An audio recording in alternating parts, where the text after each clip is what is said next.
Bismillahirrahmanirrahim. Assalamualaikum warahmatullahi wabarakatuh. Waalaikumsalam warahmatullahi wabarakatuh. Apa kabar semuanya? Sehat, alhamdulillah. Oke teman-teman, jadi selamat datang di semester 5. Nah, mata kuliah manajemen konstruksi ini kebetulan ada di semester 5. Harapannya teman-teman bisa sudah mulai memilih gitu, udah mulai tertarik dengan 5 konsentrasi, jadi pilihannya bisa banyak gitu terkait dengan 5 keahlian ini. Jadi salah satunya adalah manajemen konstruksi.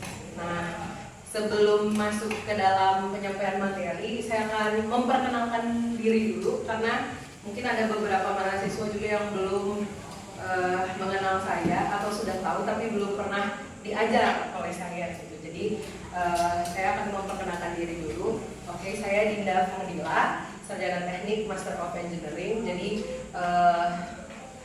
basic keilmuan saya adalah manajemen konstruksi. Kebetulan S2-nya juga terkait dengan manajemen konstruksi. Tesis saya juga terkait dengan manajemen konstruksi. Kemudian alhamdulillah bisa bergabung di UTS juga tahun 2019, mulai mengajar dan langsung mengajar manajemen konstruksi juga terkait dengan bidang keahlian saya. Jadi linier gitu. Kemudian kita masuk ke dalam materi atau pengenalan dulu terkait dengan mata kuliah ini. Mata kuliah apa sih? Kenapa sih bisa ada mata kuliah ini? Gitu. Nah, di kurikulum Teknik Sipil Universitas Teknologi Sumbawa, jadi manajemen konstruksi itu diberikan bobot SKS sebesar 3 SKS dan dia itu bersifat wajib gitu. Nah, bersifat wajib di semester 5. Ada yang ngulang di kelas ini? Ada. Nah, ya kalau yang ngulang ya alhamdulillah, berarti makin memperdalam, makin manajemen konstruksinya tuh udah makin mantap udah. Nah, kemudian adapun capaian pembelajaran mata kuliahnya atau CPMK yang sudah disusun di RPS, itu yang pertama mampu memahami teori proyek konstruksi dan manajemen konstruksi, kemudian mampu mengidentifikasikan landasan hukum, aspek legal, pelelangan, kemudian jenis-jenis pembiayaan kontraknya, dan laporan proyek konstruksi. Nah, yang ketiga itu mampu mengidentifikasi jenis-jenis pekerjaan, jadi mulai mengetahui apa sih jenis-jenis pekerjaan yang ada di proyek konstruksi tergantung dengan proyeknya apa, karena proyek gedung sama proyek bendungan ya beda jenis-jenis pekerjaannya. Jadi nanti kita mulai mengidentifikasi jenis pekerjaan yang ada di proyek berdasarkan data dan gambar kerjanya. Nah, kemudian yang keempat, teman-teman mulai merencanakan. Sudah tahu nih, udah bisa menjelaskan, sudah bisa memahami, mengidentifikasi. Kemudian teman-teman merencanakan dan menganalisis waktu pelaksanaannya, biaya proyeknya, kemudian progres dari pelaksanaan proyek konstruksi tersebut, serta alokasi sumber dayanya. Sumber dayanya bukan hanya sumber daya manusia, tapi juga ada, nanti kita akan bahas di materi. Jadi sumber daya di manajemen proyek yang kita akan kelola itu bukan hanya SDM aja, bukan hanya manusia, tapi ada MM, 5M yang lain yang kita kelola gitu. Nah, kemudian insya Allah metode pembelajaran di mata kuliah ini saya akan menggunakan metode ceramah, diskusi, tapi saya berharapnya sih kita banyak diskusi ya. Makanya saya menuliskan active learning. Jadi proses pembelajaran ini bisa berjalan secara aktif. Saya bertugas untuk menstimulus teman-teman mau belajar gitu. Jadi pelajarannya bukan hanya dari saya aja, tapi dari teman-teman gitu. Mungkin dengan memberikan tugas atau mengajak diskusi itu kan dari situ teman-teman bisa belajar gitu ya, dari diskusi, hasil diskusi. Kemudian mungkin langsung kita cek ke RPS ya. Nah, RPS-nya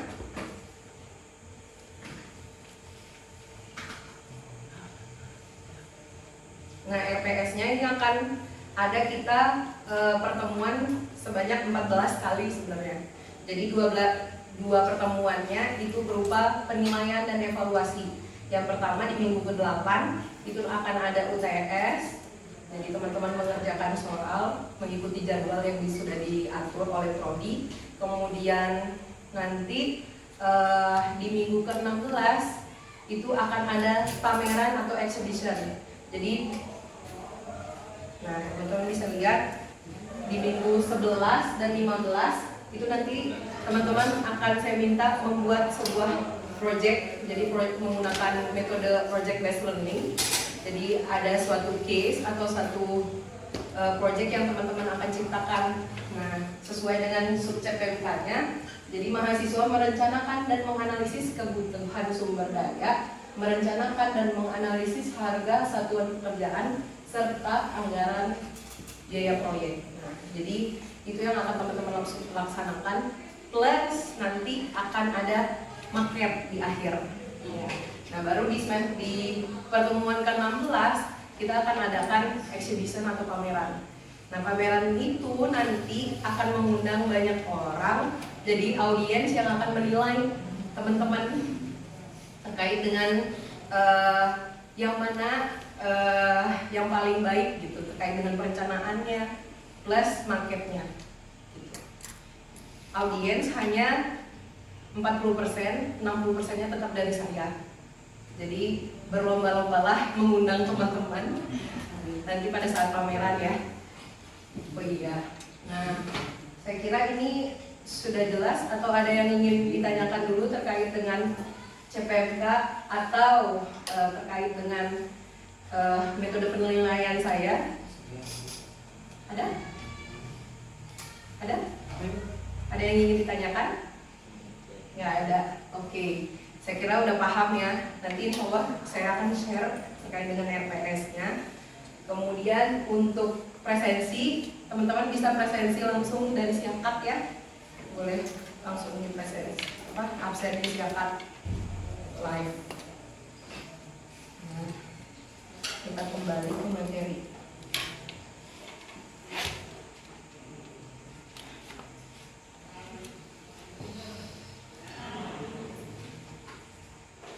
Oke, ini kita masuk ke materi manajemen proyek konstruksi. Nah, pertama, apa yang terlintas oleh teman-teman terkait dengan proyek konstruksi itu? Siapa? Rana. Rana, silakan Rana. Proyek konstruksi itu adalah sesuatu pekerjaan yang dilakukan untuk mencapai tujuan dalam jangka waktu yang sudah ditentukan. Oke, jadi proyek konstruksi itu sebuah pekerjaan yang sudah ditentukan waktunya, gitu ya? Ya. Kemudian anggarannya juga sudah ditentukan. Anggarannya sudah ditentukan. Terus itu biasanya berkaitan dengan bangunan-bangunan. Oke, berkaitan dengan bangunan-bangunan. Jadi sedikit ini mungkin perlu buat teman-teman. Gambar ini adalah sebenarnya definisi dari proyek konstruksi. Reza? Oke, jadi proyek konstruksi menurut saya itu satu rangkaian kegiatan. Kegiatannya bisa berupa pembangunan, baik gedung, jalan dan segala macamnya. Yang dimana di dalam itu terdapat batasan. Pertama adalah waktu, yang kedua adalah biayanya, dan yang ketiga adalah mutunya. Oke, mantap. Kurang lebih sudah cukup melengkapi ya Rana sama Reza ini. Oke, terkait dengan proyek konstruksi itu apa sih? Benar, suatu kegiatan, suatu pekerjaan. Jadi dia memiliki jangka waktu yang tertentu karena ditentukan oleh waktu kan, dan dengan gabungan beberapa sumber daya yang dihimpun dalam sebuah organisasi dan akan nanti dibagi sesuai dengan tupoksinya, sesuai dengan keahliannya, dan bersifat sementara untuk melaksanakan tugas atau sasaran tertentu yang telah dijadwalkan. Jadi ini gedung ini yang kita anggap sebagai tujuannya, gitu. Jadi itu sebuah proyek konstruksi. karakteristik dari proyek konstruksi itu apa aja. Jadi kurang lebih sama mungkin sama definisinya itu. Karakteristiknya adalah bertujuan menghasilkan lingkup atau skup tertentu. Nah, berupa produk akhir atau hasil kerja akhir. Nah, biasanya ini hasil kerja akhirnya yaitu berupa gedung, bangunan air, jadi bendungan, bisa jadi saluran irigasi, drainase, jadi macam-macam. Bandara, ya banyak jalan, gitu. Itu jadi bertujuan menghasilkan lingkup atau skup tertentu yang menghasilkan produk akhir. Gitu. Sama kayak teman-teman sudah merencanakan nanti, baru produk akhirnya adalah market berupa prototipe. Gitu. Kemudian di dalam proses mewujudkan hasil kerjanya ditentukan jumlah, biaya, jadwal, serta kriteria mutu seperti yang dikatakan oleh Reza tadi. Jadi biaya, mutu, sama jadwal atau waktu itu akan diatur di proyek tersebut. Nah, kemudian sifatnya adalah sementara karena nggak ada proyek yang berkepanjangan, walaupun memang di Indonesia banyak. Tapi kebanyakan yang seharusnya adalah proyek itu sifatnya sementara, dalam arti umumnya dibatasi oleh selesainya tugas. Jadi saat sudah selesai tugas maka rampunglah proyek tersebut. Nah, jadi awal dan akhirnya intinya udah di scheduling, udah dijadwalkan gitu. Sama kayak teman-teman kuliah sekarang sudah mulai dijadwalkan gitu kan ya, dari semester 1 sampai semester 8. Ya kalau ada yang lebih ya bayar sendiri. Harus nambah lagi. Nah, kemudian ada non rutin atau tidak berulang-ulang. Nah, macam dan intensitas kegiatannya berubah sepanjang proyek berlangsung. Jadi macam-macam jenis pekerjaannya kan berubah-berubah kan, setiap minggunya akan lain. Bukan setiap minggu, tiap hari kadang bisa beda-beda yang dikerjakan gitu. Tergantung dengan penjadwalan yang sudah dibuat. Jadi itu karakteristik dari proyek. Nah, tahapan dari proyek konstruksi itu yang pertama sudah pasti apa? Pertama, jadi ada kebutuhan dari owner atau pemilik atau pemakai pengguna gitu. Jadi ada demand atau permintaan gitu, pengen buat ini, pengen buat sebuah gedung gitu. Nah, setelah ada gedung, setelah ada permintaan, ada keinginan dari pemilik gedung, maka pemilik lahan atau pemilik dana biasanya, maka dilakukanlah feasibility study atau studi kelayakan. Nah, studi kelayakan itu bisa berupa terkait dengan kelayakan tanahnya atau kelayakan lingkungannya, udah cocok atau belum, jangan sampai masuk ke dalam lahan hijau yang nggak boleh diganggu atau taman kota gitu kan nggak boleh diganggu, gitu. Jangan sampai seperti itu. Nah, setelah melaksanakan studi kelayakan atau feasibility study, maka akan dilanjutkan, kalau misalkan sudah yes, maka akan dilanjutkan mulai perencanaan atau desain atau pradesain. Nah, setelah pradesain maka akan dibuat DED. Ada yang tahu DED? DED? Detail Engineering Design. Oke. Nah, setelah sudah ada detail engineering design-nya, maka dilakukanlah pengadaan atau pelelangan, procurement. Nah, dari pelelangan itu maka dipilihlah yang paling logis, bukan hanya yang paling murah, tapi yang paling logis. Nanti proses pelelangan akan saya jelaskan di minggu ke-4 kalau nggak salah. Nah, kemudian ada pelaksanaan, sudah ada yang menang lelang, maka sudah dipilihlah kontraktor, maka akan dilaksanakan proyek konstruksi itu. Nah, setelah selesai dilaksanakan maka bangunan yang dibangun sudah bisa dioperasikan. Itu ya, itu tahapan dari proyek konstruksi.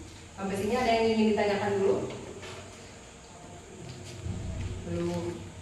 Oke. Nah, ini merupakan merupakan jenis-jenis bangunan dari proyek konstruksi. Ada bangunan konstruksi, jadi terdiri dari berbagai bentuk sesuai dengan kegunaannya, sesuai dengan manfaat dari bangunan-bangunan tersebut. Nah, jadi ada bangunan konstruksi yang memiliki masyarakat atau publik seperti taman kota, kemudian trotoar, itu kan punyanya masyarakat gitu ya, nggak bisa kita ganggu-gugat. Nah, dapat dimiliki pribadi atau swasta. Swasta yang bisa gedung bangunan kayak kampus, gedung-gedung kampus kita kan swasta tuh. Jadi bukan punya negara, bukan milik negara. Kemudian ini salah satu contoh bangunan, salah 4 ini contoh bangunan konstruksi. Jadi ada bangunan gedung, jembatan, ada bendungan juga, ada tunnel, terowongan gitu. Jadi banyak macamnya pekerjaannya teman-teman.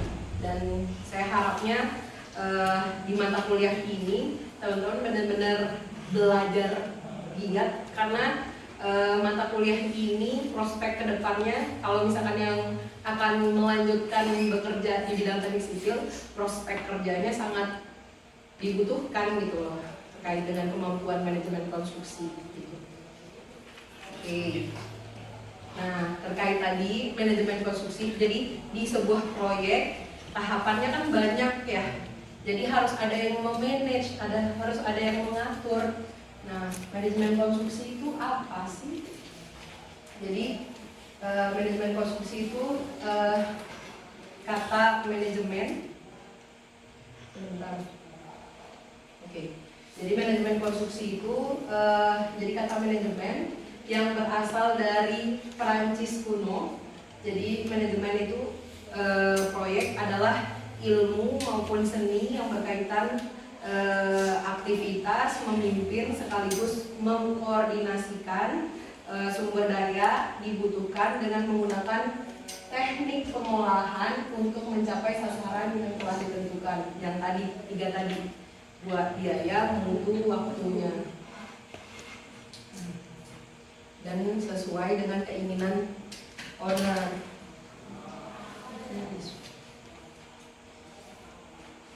Sebentar. Oke, saya akan sekarang teman-teman bisa menjawab, klik link yang saya sudah share di grup terkait dengan saya pengen membuat word cloud, jadi pengen mengetahui pendapat teman-teman.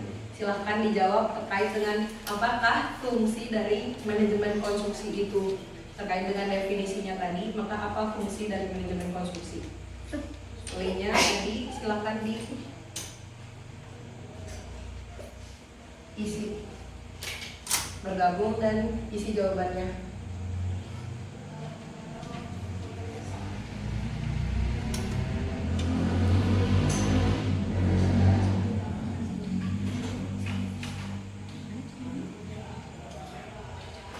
Cuma 5 kata saja.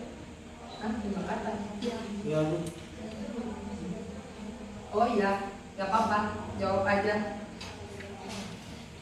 Mengkoordinasi 5 kata, jangan panjang-panjang fungsinya. Misal mengatur, mengapa, itu aja 1 kata.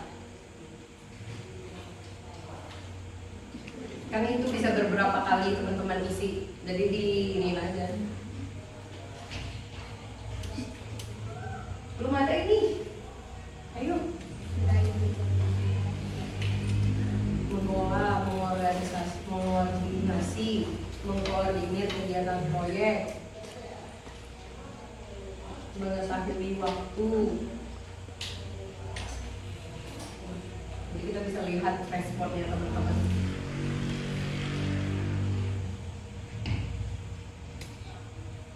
Oke.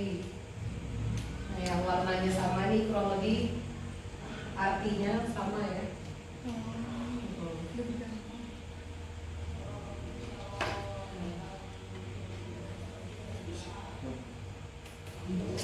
Sudah selesai. Hanya 12 responses, saya membatasi waktunya. Jadi ini hasil dari teman-teman.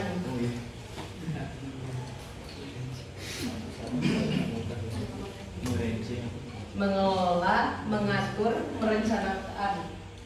Oke, ada yang jawab ini? Mengelola, mengatur, merencanakan? Ya, Tasya, silakan. Kenapa dibilang fungsi manajemen proyek itu adalah mengelola, mengatur, merencanakan? Karena dengan dalam manajemen itu dia ada yang namanya sistem mengatur, mengelola dan merencanakan. Kalau hal seperti itu tidak ada dalam manajemen, kemungkinan proyek yang kita buat tidak akan sesuai dengan apa yang kita rencanakan. Kalau misalnya kita secara tertulis maupun secara penyampaian kurang juga, karena itu yang namanya perencanaan. ya, cocok. Saya setuju dengan Rasya. Jadi di setiap proyek kita butuh pengelolaan atau mengatur dan merencanakan gitu ya terkait dengan proyek konstruksi. Kalau nggak ada yang mengelola, nggak ada yang ngatur, tidak ada perencanaan, maka bisa over budget, over biaya, over budget, over time, sama mutunya juga nggak jelas. Dan kalau mutunya sudah tidak jelas, maka nggak bisa dimanfaatkan gitu loh yang sudah kita bangun. Oke, terima kasih untuk teman-teman yang sudah berpartisipasi. Nah, saya sedikit menjelaskan terkait dengan fungsi-fungsinya tadi manajemen. Jadi sebenarnya fungsinya itu biasa disingkat POAC.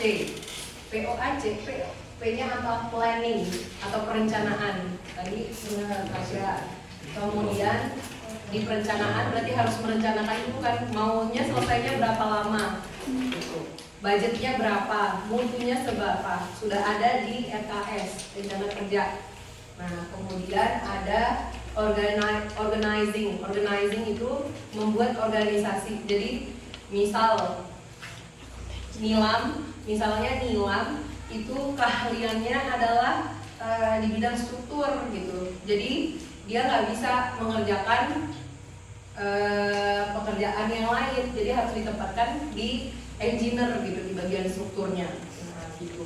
Jadi itu organizing. Nah kemudian ada actuating itu pelaksanaan ini biasa dilaksanakan oleh kontraktor. Kemudian ada controlling pengawas. Kalau di proyek pemerintah biasanya ada supervisor atau pengawas, kontraktor pengawas, konsultan pengawas.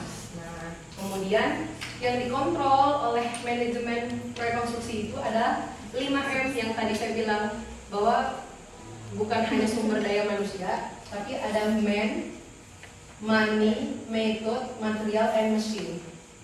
Gitu. Jadi man-nya, manusianya itu kita olah, materialnya kita olah, money-nya apalagi, mesinnya jangan sampai ada yang rusak, kemudian keluar masuknya mesin, kemudian waktu penyewaannya jangan sampai harusnya 2 minggu tapi ternyata hanya dipakainya seminggu gitu. Jadi sayang kan waktunya seminggu, harusnya bisa dipakai, uangnya bisa digunakan ke yang lain. Kemudian metodenya, jadi metodenya yang mana, pakai precast atau dicop di situ aja gitu kan, yang mana yang lebih cepat. Jadi dipilih yang lebih cepat dan lebih efisien, tergantung dengan budgetnya juga gitu. Precast otomatis lebih mahal, tapi secara kualitas, mutu, dan pemasangannya lebih cepat gitu. Nah, jadi dari semua fungsi manajemennya ini, kemudian sumber dayanya diolah, maka tujuannya hanya satu, hanya 3 itu, terkait dengan mengefisiensikan waktu, biaya, dan mutunya itu. Saya ulang-ulang ini, waktu, biaya, mutu, karena harapannya nanti setelah lulus teman-teman kerja di kontraktor, kerja menjadi supervisor, kerja sudah menjadi project manager, amin ya. Nah, jadi teman-teman jangan lupakan itu. Jadi tujuan proyek adalah biaya, mutu, waktu yang efisien, gitu ya. Jangan sampai menyelundupkan dana atau memangkrakan proyek, meninggalkan gitu, udah dapat duit ditinggalin nih. Kan banyak sering terjadi itu. Jadi harapannya teman-teman bisa punya akhlak itu gitu ya. Nah ini mungkin sedikit terkait dengan jurnal biaya mutu dan waktu. Nah, jurnal biaya mutu dan waktu ini adalah jurnal saya terkait dengan optimasi biaya dan waktu proyek konstruksi dengan belum update. Nah, dengan lembur dan penambahan tenaga kerja. Jadi menggunakan metode time cost trade off, mungkin teman-teman bisa cari di Google, dia terbuka, jadi bisa teman-teman baca gitu terkait dengan penelitian saya ini, sebuah jurnal. Nah, di sini dia menggunakan aplikasi, saya menggunakan program aplikasi Microsoft Project. Jadi dengan metodenya time cost trade off, jadi menambahkan waktu dan menambah tenaga kerja. Gitu. Jadi ternyata bisa mengoptimasi biaya, ternyata biaya dan waktu itu bisa dioptimasi menggunakan time cost metode itu. Nggak ada yang ingin ditanyakan? Oke, silakan. Jadi saya pernah dengar istilah sistem kontraktual sama tidak. Jadi apa ada perbedaan tahapan proyek konstruksi yang menggunakan sistem kontraktual apa tadi? Apa yang membedakan? Mohon maaf, apa? Apa yang membedakan tahapan pengacara konstruksi yang menggunakan sistem kontraktual sama yang nggak mandiri? Nggak pakai kontrak. Jadi nanti sebenarnya masalah kontrak tidak mengontrak itu akan dibahas di aspek hukumnya di pertemuan keempat nanti. Oke, kita nggak apa-apa jawab terkait dengan apa bedanya proyek yang menggunakan kontrak atau dengan proyek yang tidak menggunakan kontrak. Jadi kalau menggunakan kontrak itu secara hukum kita aman karena dinaungi oleh hukum. Jadi kalau misalkan terjadi penyelewengan atau terjadi hal yang nggak sesuai dengan kontrak, kita bisa menuntut sesuai dengan sanksi yang sudah kita buat di kontrak. Tapi kalau kita non kontrak, berarti sistemnya itu adalah sistem kepercayaan. Saya percaya kamu, kamu percaya saya, ayo kita bekerja bareng. Kadang kepercayaan itu akan mengikis. Nah, itu yang bahaya. Kita nggak bisa nuntut karena nggak ada kontrak tertulis, nggak ada tanda tangan di atas materi. Nggak bisa kita tuntut dari secara hukum. Tujuannya kita buat kontrak kan untuk kita merasa aman gitu dinaungi oleh hukum. Maka pada saat terjadi sesuatu dan lain hal yang nggak sesuai dengan kontrak, kita bisa menjalankan sanksi yang sudah kita buat di kontrak tersebut gitu. Jadi lebih aman sebenarnya, lebih safe kalau kita membuat kontrak. Makanya di awal perkuliahan pun saya membuat kontrak kuliah kan untuk teman-teman gitu, biar teman-teman juga merasa aman walaupun tidak secara tanda tangan, tapi sudah ditandatangan rencana pembelajaran semester kan sudah ditandatangan Kaprodi juga. Jadi kalau misalkan saya menyeleweng, ternyata mengkat mata kuliah ternyata hanya 2 kali pertemuan, ya teman-teman bisa menuntut saya gitu ke Kaprodi. Ya, gitu. Saya kira cukup ya untuk hari ini. Nah, untuk minggu depan ini tugas mandirinya teman-teman terkait mereview jurnal ilmiah. Jadi linknya akan saya kirim di grup nanti. Ini terkait dengan impact dari kinerja dari project manager.